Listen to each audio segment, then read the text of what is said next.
오늘은 지난 시간 대도시권 내용 설명했었잖아.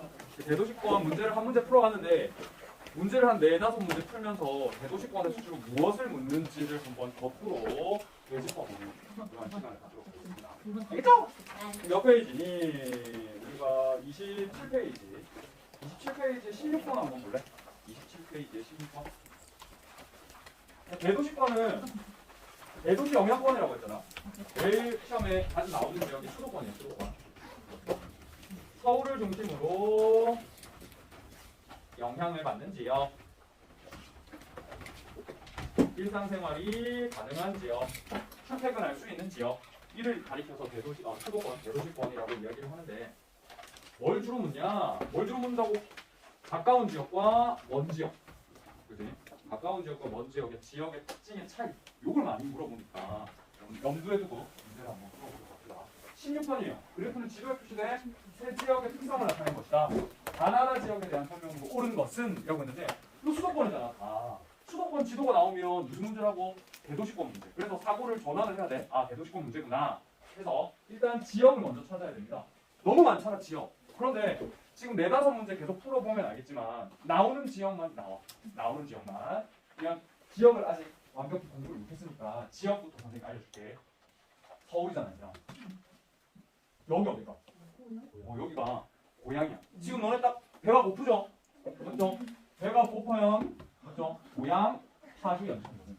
고향이야. 고향은 무조건 알아둬야 돼. 왜? 계속 나올 거야. 나올 거야. 그치? 나올 거야. 근데 어디가? 화성이야, 화성. 기억날까 모르겠는데 요 밑에 라인도 계속 시험 문제 나오는 지역이거든. 선생님이 어떻게 외우라고 했냐면 내 마음대로 여러분들 마음대로 외워도 됩니다. 화평이 아니여 양가다. 그것은 한 설명했는데 되게 부끄러움을 무릅쓰고 양가가 이제 결혼을 하려고 했어. 결혼을 하려고 했는데 싸웠어. 싸우다 보니까 그 양가가 화평하지 않아. 화목하지 않아. 화성, 평택, 화평이 아니여잖아. 화성, 평택, 안성, 이천, 여주, 양평, 여주. 이렇게 시험 문제 진짜 잘 나오는 지역을 꼭 기억을 해주세요. 화성은 정말 맨날 나옵니다. 그럼 여기도 엄청 자주 나와. 어디냐면 화성, 평택, 안성이라고 했잖아. 안성, 상면. 안성도 진짜 시험 문제 많이 나옵니다. 따라서 지금 색칠된 지역이 고양이랑 화성이랑 안성이야. 그럼 여기서 봤을 때 고양은 서울에 진짜 가까이 붙어 있잖아. 서울에 영향을 정말 많이 받잖아. 그지? 그거 하나 특징 기억해두고. 화성이랑 안성은 멀리 떨어져 있잖아. 멀리 떨어져 있으니까 서울로 출퇴근하기가 어렵잖아. 맞죠? 그런데 화성이랑 안성 중에서는 어디가 잘 나가는 도시일까? 화성이 훨씬 잘 나가. 삼성시티. 그러니 그 차이를 이해를 한다면 문제 풀어낼 수 있습니다. 왼쪽으로 가볼게요. 1, 2, 3, 4번 여러분들 판단해보세요. 왼쪽으로 가보면 Y축의 농가 인구 비율이야. X축의 서울로의 통근 통합 비율이야. 아니 어디에 주목해야 되냐면 먼저 X축에 주목해야 됩니다. 서울로의 통근 통합 비율. 가까우면 가까울수록 어때? 많아요. 높아. 맞죠? 왜냐면 가까운 지역은 서울의 위성도시가 돼버렸거든. 서울에 사는 사람들 중에서 상대적으로 선생님 같은 젊은이들이 밖으로 나온 거란 말이야. 직장은 서울에 있지만 사는 곳이 어디다? 주변, 서울 주변. 대표적인 지역이 고향. 또 하나 더 들자면 조금 이따 문제 나올 텐데 용인. 고향 용인은 정말 시험 문제 나요. 고향 용인. 고향엔 용인. 오케이. 대부분의 사람들이 서울로 출퇴근하고 있습니다. 그래서 서울로 통근통합 비율을 보면 짠 둘로 나눌 수가 있어. 높은 곳, 낮은 곳. 높은 곳이 어디 보면? 고향. 다가 뭐야? 고향. 그리고 너무 가깝다 보니까 농사 이제 짓겠니? 다 도시가 돼가지고 농사 안 지어요. 그럼 이제 가와 나가 나왔다. 화성, 안성 중에 고르면 된다. Y축이잖아. 농가 인구 비율이잖아. 둘로 나눌 수 있어. 농가 인구 비율이 높은 곳, 낮은 곳. 화성이랑 안성 중에서 잘 나가는 곳 어디라고? 화성. 화성은 삼성시티. 다 제조업이야. 그러니까 상대적으로 농가 인구 비율이 낮은 곳이 화성. 높은 나머지는 안성. 요즘에 안성이 서울에서 멀리 떨어져 있는 수도권에 속하지만 초동네 많이 나옵니다. 예전에는 이천 그 다음에 이천 여주 많이 나왔었거든요. 이천 여주가 많이 나왔었는데 이천이 최근에 엄청 발전했어. 이천에 SK 하이닉스가 들어서면서 이게 잘 나가게 되면서 이천이 시험 문제 이제 안 나오게 됐어. 안성이 많이 나온다. 안성. 그럼 1, 2, 3, 4, 5번 판단해보자. 자. 판단해보자. 판단해보자.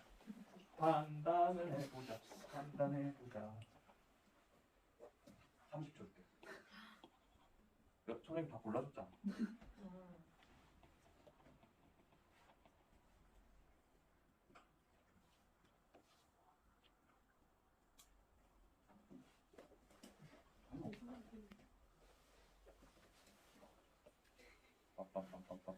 바라바라바라바라. 바라바라바라바라.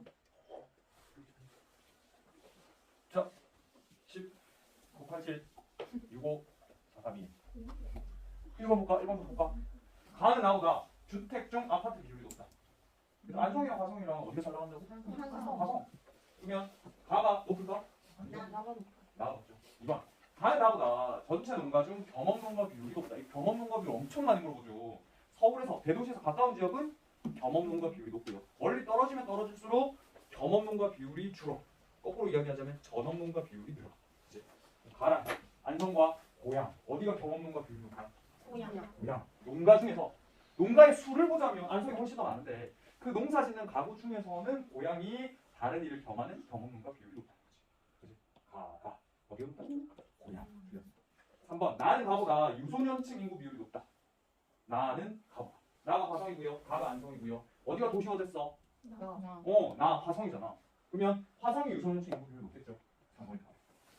4번 가는 나보다 제조업 종사자 수가 많다. 제조업 어디가 많겠니? 예스. 5번 나와 가에는 수도권 1기 신도시가 조성돼 있다. 이거 물어봐. 최근에 이거 엄청 많이 물어봐. 1기 신도시는 얘들아 선생님 두 가지만 두 곳만 꼭 기억하자고 했거든. 두 곳. 어디? 고향에 일산. 그 다음에 성남에 분당. 이 두 개만 기억하면 크게 어렵지 않아요. 그리고 1기 신도시는요 몇 년도에? 90년. 90년대에 1기 신도시가 만들어졌습니다. 입주하기 시작했어요. 따라서 고향의 일산이랑 성남의 분당은 쭉 발전해 오다가 언제부터 인구가 급증하기 시작했을까요? 와! 90년대부터 인구가 급증하기 시작했어요. 신도시가 들어오죠. 그렇죠. 그러면 나와 다에는 수도권 1기 신도시가 조성되어 있다. 1기. 어디에는 1기야? 다에는 1기야. 화성은 좀 멀리 떨어져 있죠. 멀리 떨어져 있다면 몇 기? 2기. 왜냐면 가운데 다 찼거든. 개발할 땅이 이제 더 이상 없어. 그러다 보니까 2기, 2000년대에는 멀리 가서 개발을 한 거야. 화성에 어디가 신도시? 동탄. 맞아. 화성 되게 웃기게 생겼거든. 약간 손가락처럼 생겼단 말이야. 손가락처럼 생겼죠? 이 손가락 여기가 동탄이야. 여기가 동탄. 여기가 동탄국제국이었어. 여기죠? 이 동탄에 사는 사람들이 어디 근무하는 사람들? 삼성에 근무하는 사람들. 더불어서 한 가지 더 힌트를 드리자면 화성이랑 안성이랑 둘 다 서울이랑 멀잖아. 근데 지하철이 깔려있는 곳은 어딜까요? 화성이야. 그것도 어디로 깔려있냐면 동탄 쪽으로 깔려있어. 안성은 안 가. 그러니까 둘 다 멀어서 출퇴근 잘 안 되는데 그나마 둘 중에서 출퇴근 서울로 많이 하는 곳이 어디다? 지하철에서 출퇴근할 수 있잖아. 화성이 출퇴근을 조금 더 많이 해. 알겠지? 그것도 같이 기억하고 있으면 문제 푸는데 도움 많이 됩니다. 그러니까 5번은 틀렸다. 뭐만? 1기 신도시는 뭐만? 고향에만 있다. 오케이? 네. 자, 그러면 3번 가지고요. 그 밑에 문제 바로 뿅! 19년수는. 이거 풀어보자. 19년수는. 이것도 풀 수 있다. 충분하다. 근데 이거 답이 틀렸어. 고쳐줘야 돼.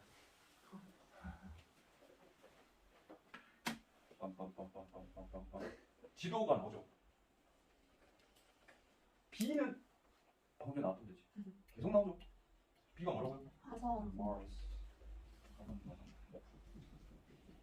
아까 선생님 화성은 밑에 C 어디라고 했어? 평택. 맞아, 평택. 그러니까 평택도 굉장히 엄청 많다. 마지막 A.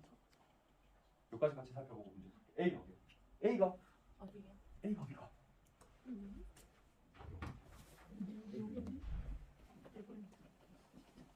용인은 서울의 대표적인 위성 도시이다. 풀 수 있다.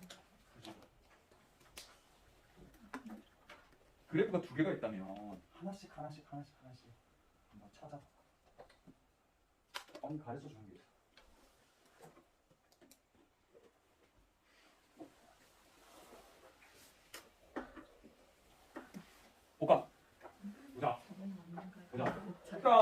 제조업 종사자 비율이랑 서울로의 통근 통합 비율이 나온다.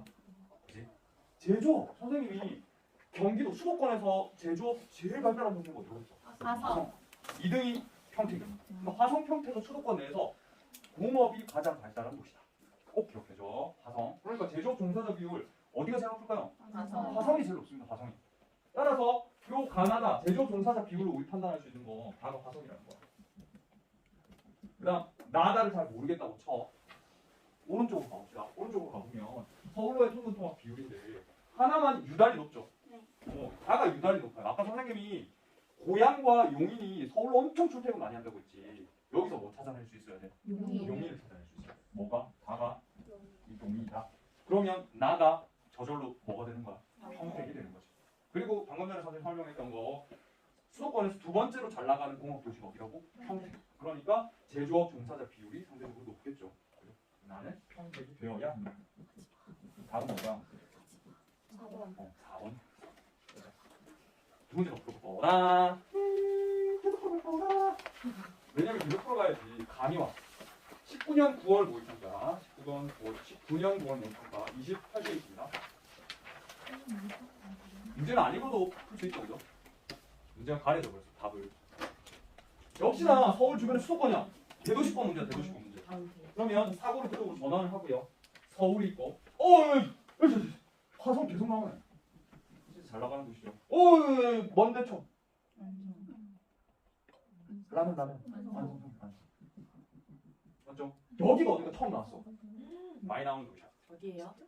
이것도 모르면 진짜 싸우나. 성남. 얘가 성남이야, 얘가 성남. 여기 성남 힌트. 성남이 진짜 또 많이 물어본 게 뭐냐면 성남은 1기 신도시랑 2기 신도시가 둘 다 있어. 알겠죠? 거의 유일무이해. 1기 신도시와 2기 신도시가 동시에 설치되어 있는 지역은 성남이에요. 성남. 1기는 분당, 2기는 판교 들어봤죠? 지난번에 선생님 게임 회사 엄청나게 많다고 했어. 게임 회사. 서울이랑 가까워. 그럼 서울 사람들이 일하러 많이 와. 자, 그러고 나서 왼쪽으로 가서 한번 풀어보도록 하겠습니다.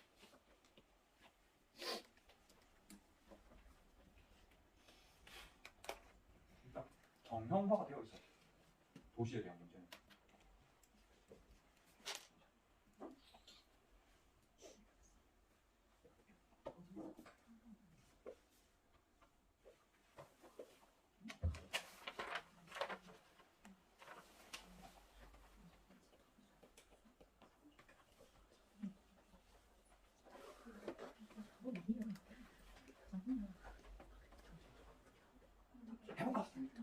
해볼까? 자, 봅시다. 역시나 주택 중 아파트 비율이 나오고요. 서울로의 통근 통합 비율이 나옵니다. 그러면 서울로의 통근 통합 비율이 여러분들 접근하기가 쉬워. 왜? 성남만 가깝잖아. 화성 안성 멀잖아. 우리 앞서서 풀어봤던 문제에서 화성 평택은 멀어가지고 출퇴근 안 한다고 했죠. 가까운 성남이 나왔어요. 그래서 서울로의 통근 통합 비율이 제일 높은 가가 뭐야? 어우, 똑똑해. 그 다음에 나와 다를 구분할 수 없다고 가정을 해보자. 그럼 왼쪽으로 와볼게. 주택 중 아파트 비율이잖아. 가는 우리가 찾았고 나와 다 중에 비교해야 되는데 화성이랑 안성 중에 어디가 더 아파트 비율이 높을까? 화성. 맞아, 잘 나가는 동네. 화성이 아파트 비율이 훨씬 높다는 거지. 그래서 가가 화성이 되는 거지. 화성이 안성보다 아파트 비율이 또 높은 이유 중에 하나가 뭐냐면 신도시가 존재하잖아. 동탄이라는. 그 신도시에는 주거 형태가 전부 뭐겠니? 거의 대부분 아파트. 맞죠? 그렇기 때문에 안성보다는 훨씬 더 아파트 비율이 높을 것이다. 그럼 나가 저절로 뭐가 되어야 되는 거야? 안성이 되어줘야 되는 거죠. 그리고 나서 서울로의 통근 통합 비율을 다시 한번 살펴보면 화성이랑 안성이랑 둘을 비교했을 때 어디가 통근 통합 비율이 좀 더 높아? 화성. 이거 아까 선생님이 설명했었어. 뭐 때문이라고? 화성에는 뭐가 다닌다? 지하철. 근데 안성에는 지하철이 다닌다 안 다닌다? 안 다닌다. 요게 결정적인 요인이라고 볼 수 있습니다. 그렇죠? 그러면 1, 2, 3, 4, 5번 볼게요. 1번. 나에는 안성에는 공공기관 이전을 위한 혁신도시가 위치해 있다. 오늘 혁신도시 이야기할 거거든요. 혁신도시 우리 외웠어. 맞지? 뭐야? 부서진, 울진, 원전, 김나대. 혁신도시를 만든 이유가 뭐니? 균형 발전이잖아. 맞아. 수도권에 과하게 밀집되어 있는 공공기관을 지방에 뿌리는 게 혁신도시잖아. 그럼 생각해볼래? 어디야 여기? 수도권이야. 수도권에 혁신도시가 있는? 없죠. 그렇죠? 잘만 생각해보면 이건 답 아니라는 걸 알 수 있습니다. 2번 다에는 수도권 1기 신도시가 조성되어 있다. 성남에 아까 분당 이야기했죠. 1기도 있고 2기도 있어요. 그렇죠? 다소리 2기네. 2기 막 3번 가는 다보다 전체 농가 중 겸업 농가 비율이 높다. 가가 성남이고 다가 화성이잖아. 어디가 겸업 농가 비율이 높다? 가까운데. 성남. 3번. 알겠죠? 알겠죠? 감사합니다. 아니 이게 선생님이 왜 그러냐면 답을 보고 적거든. 적는데 이게 평가원이 나쁘게 답지를 같이 올려줘. 전 탐구 과목 같이 올려줘. 클릭했을 때 한 지만 있을 때도 있고 클릭했는데 생명이 제일 먼저 빡 뜨는단 말이야. 과목 안 보고 생명 보고 적었어. 그다음 4번 총 인구는 가나다 순으로 많다. 얘들아 총 인구 선생님이 이거 도시 할 때 외워야 된다고 했죠. 수도권은 인구 어디가 제일 많아? 서울. 그 다음에 인천. 인구가 잘 되겠습니다. 그 다음에 경기잖아요. 경기는 수고용, 수원, 고양, 맞아. 용인. 그 다음에 두 개만 더 기억하자면 왜 계속 시험 문제 나오거든. 성남, 방언. 짠. 당연히 인천까지는 광역시니까 100만 명 넘죠. 그렇죠? 수원, 고양, 용인도 뭐 얼마가 넘는다고 했어? 100만을 넘어요. 100만을 넘는 지방 도시는 뭘로 지정됐다? 이번에 특례시로 지정돼 있어. 수원, 고양, 용인, 수도권에 이 세 개의 특례시가 존재합니다. 그런데 수도권 제외하고는 어디다? 창원이 100만이 넘어. 그래서 창원이 특례시로 포함되어 있고 특례시에 속하는 전국 4대 도시가 창원, 수영, 강원, 특례시에 속합니다. 그죠? 그리고요 성남이랑 화성은 100만이 아직 안 돼. 성남은 대략 한 96만 정도 되고 화성은 대략 한 89만 정도 돼. 그런데 조만간 화성 땅이 엄청 넓잖아. 계속해서 반도체 공장 짓고 있잖아. 선생님 조만간 화성 역전하니까 역전하지 않을 것이다. 어쨌든 지금 현재까지는 성남, 화성. 그랬을 때 총 인구는 어디가 많다? 1등 성남, 2등 화성, 3등 안성인데 요거 난이도 조절을 좀 했어. 왜? 안성이 촌이잖아. 맞죠? 가나다 순으로 많다. 성남, 안성, 화성 순으로 많다. 안성이 화성보다 많지 않겠죠? 맞죠? 그 난이도 조절이 좀 들어가는 겁니다. 요것만 알아도 누가 1등이니까 이거 몰라도 2, 3등만 구분할 줄 알면 문제가 없다. 5번 가나다 중 가해 제조업 종사자 비율이 가장 높다. 제일 잘 제조업 제일 잘 나가는 동네 어디야? 화성. 계속 물어보죠. 제조업 계속 물어보죠. 그렇죠? 답은 3번. 그지?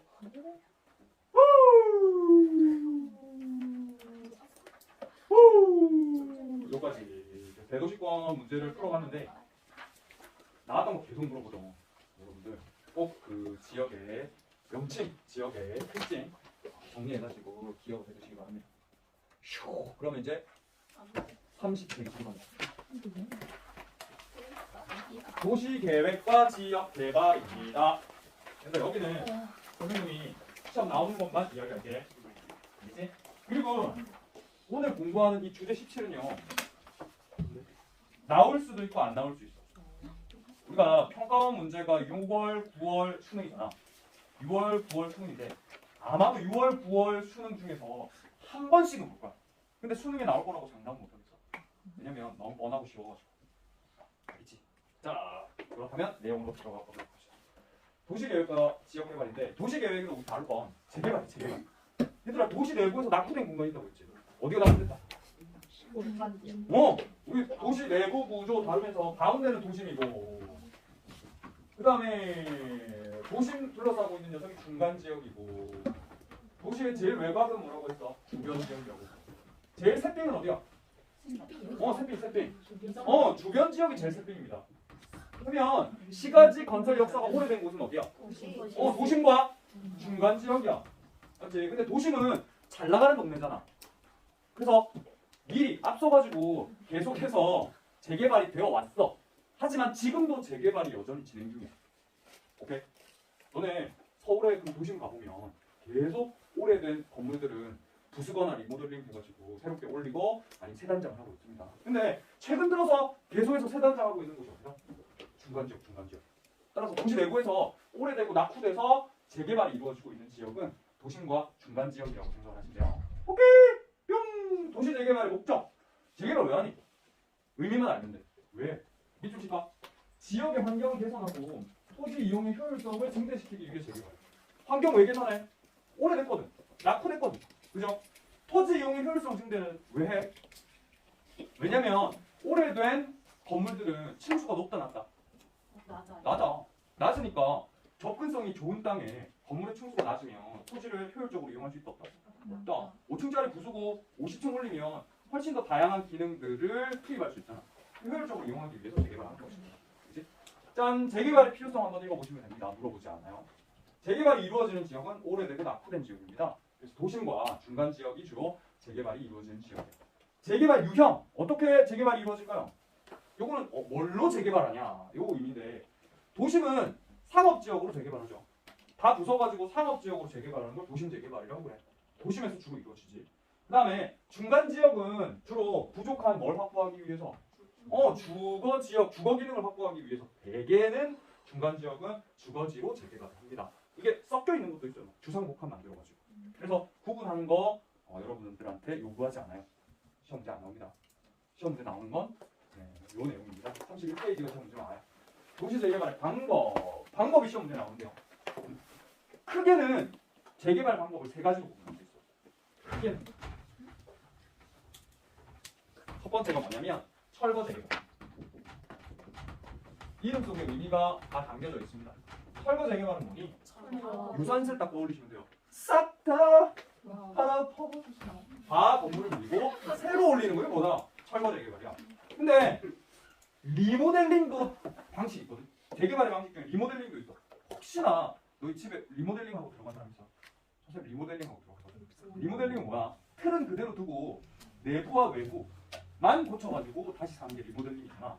그치? 리모델링 방식도 있어. 기존의 건물을 갈아엎지 않고 내부와 외부만 수리해가지고 다시 사는 거. 이게 리모델링인데 첫 번째 수복 재개발이 있습니다. 수복 재개발. 수복 재개발은요 고쳐서 재개발한다 이런 뜻이고요. 그리고 똑같이 고쳐서 재개발하는데 역사적으로 또는 문화적으로 보존할 가치가 있기 때문에 고치는 게 있어. 그게 뭐냐면 보존 재개발. 보존 재개발. 어찌됐건 수복 재개발이든 보존 재개발이든 뭐다 방식은 리모델링이야.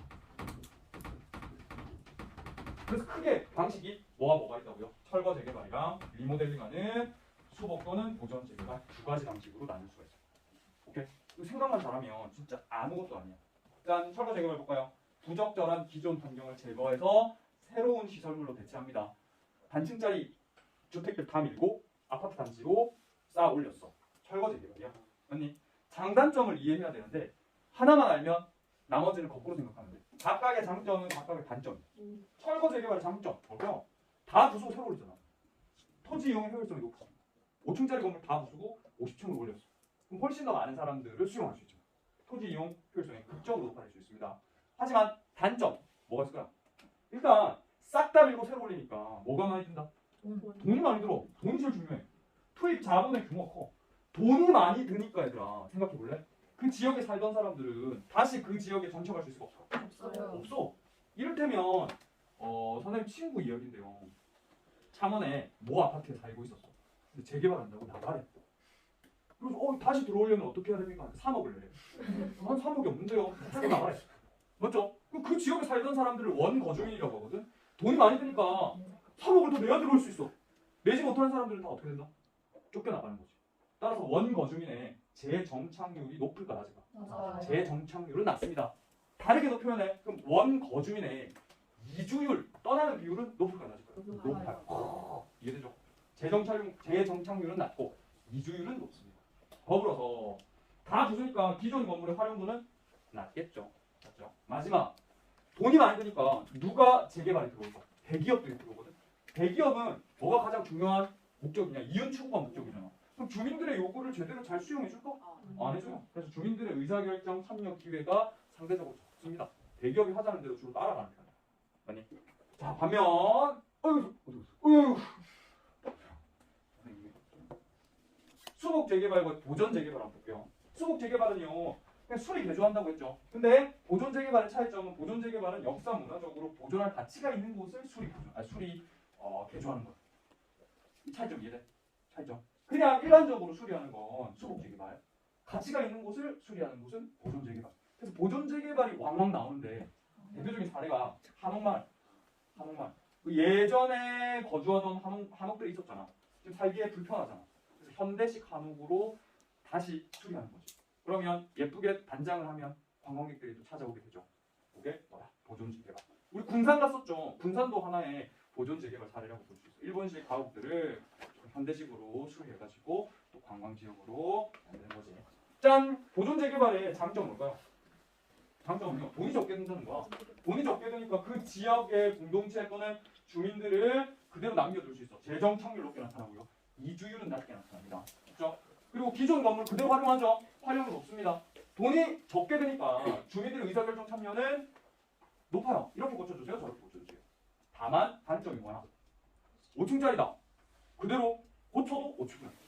기능을 더 많이 넣을 수 있어? 없어? 없어. 토지 이용의 효율성이 높지 않고 상대적으로 낮다는 거죠. 이해되죠? 네. 자, 사례입니다. 달동네 다 부쉈어. 그리고 어떻게 대규모 아파트 단지가 들어왔어. 사라졌어. 무슨 재개발이야? 무슨 재개발? 철거 재개발. 그다음 밑에 볼까? 부산광역시 사하구 감성동. 피난민들이 정착하면서 만들어진 허름한 달동네였어요. 그런데 빈집과 골목길을 문화공간으로 바꾸면서 막 담벼락에 그림을 그려놓고 조형물을 설치해서 마을의 모습이 변했대. 감천문화마을이거든요. 이게 뭐야? 수복 재개발. 또 수복 재개발의 대표적인 사례로 언급되는 지역이 어디냐면 통영의 동피랑. 철거하려고 했었거든요. 근데 예술가들이 한 명, 두 명씩 들어와가지고 이제 그림 그리고 이제 그리고 철거 계획을 전면 수정해가지고 고쳐서 사용하는 방식으로 변하게 된 거야. 이게 뭐다? 수복 재개발. 짠! 문제가 풀어볼까? 문제 풀면 바로 여러분들 답 나옵니다.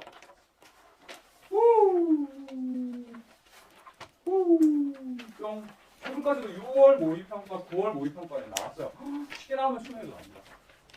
일단 기본적인 문제 35페이지에 요거 2020년 수능 일단 요거 4번 도시재개발의 사례다. 경북연합은 단골 손님이야. 땡땡지 땡땡똥 달동네 노후화된 주택들 대규모 아파트 단지로 변했어요. 과거 흔적 찾아보기 어려워요. 땡땡똥 땡땡똥 달동네 지금도 과거의 흔적이 남았어요.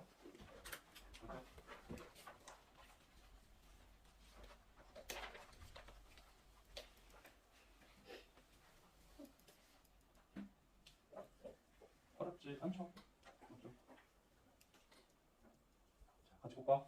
가! 노후화된 주택이 아파트 단지로 변할 때 흔적 찾아보기 어렵다. 무슨 대개발? 나는요 담벼락에 그림 그리고 조형물을 설치해서 마을을 변모시켰대. 이게 뭐야? 수도. 그러면 아래쪽에 그래프는 가는 A 지표가 높게 나타나고요. 나는 B 지표가 높게 나타납니다. A 지표, B 지표에 들어갈 알맞은 지표는 이라고 되어 있는데 철거에서 높게 나타나는 거 뭐니? 기존 건물의 활용도 완전 다 구조잖아. 건물의 평균 층수는 높게 나타나죠. 다 새롭게 지으면 자본 투입 규모 많죠, 높죠. 그다음 수복에서 높게 나타나는 거. 건물의 평균 층수 아니잖아. 자본 적게 들어가죠. 기존 건물 활용도 많죠. 건물의 평균 층수 많죠. 둘 다 맞는 건 몇 번이다? 4번. 그죠? 짠. 다 유형이었습니다. 근데 최근에 조금 그 뭐라 해야 될까? 사회적인 이슈를 반영해가지고 다르게 물어본 경우도 있어요. 뭐냐면 뜨는 동네의 역설, 젠트리피케이션. 이거 우리 발표했었죠? 맞죠? 젠트리피케이션이 뭐라고? 젠트리피케이션이 뭐냐면 중간 지역을 재개발했어. 그렇지? 재개발하면 자본가들이 중간 지역으로 들어온단 말이야. 원래 거주하던 사람들이 어떻게 된다? 쫓겨나는. 그게 이제 젠트리피케이션인데 서촌의 변화라고 되어 있습니다. 골목길과 한옥으로 고즈넉한 분위기를 자아내는 서촌은 한옥을 활용한 관광지와 상업 공간으로 바뀌면서 변화의 몸살을 앓고 있대. 뻔하게 되죠. 그다음 내수동의 변화. 종로구 내수동 일대는 슬럼화가 진행된 도심부로 한옥동 노후 주거지로 구성되어 있었는데 재개발이 이루어졌다네. 그래서 대규모 오피스텔과 지상복합 아파트 단지가 들어섰대. 이걸 보고 갑을 병정문 판단해 봅시다. 30초. 풀어놓은 거.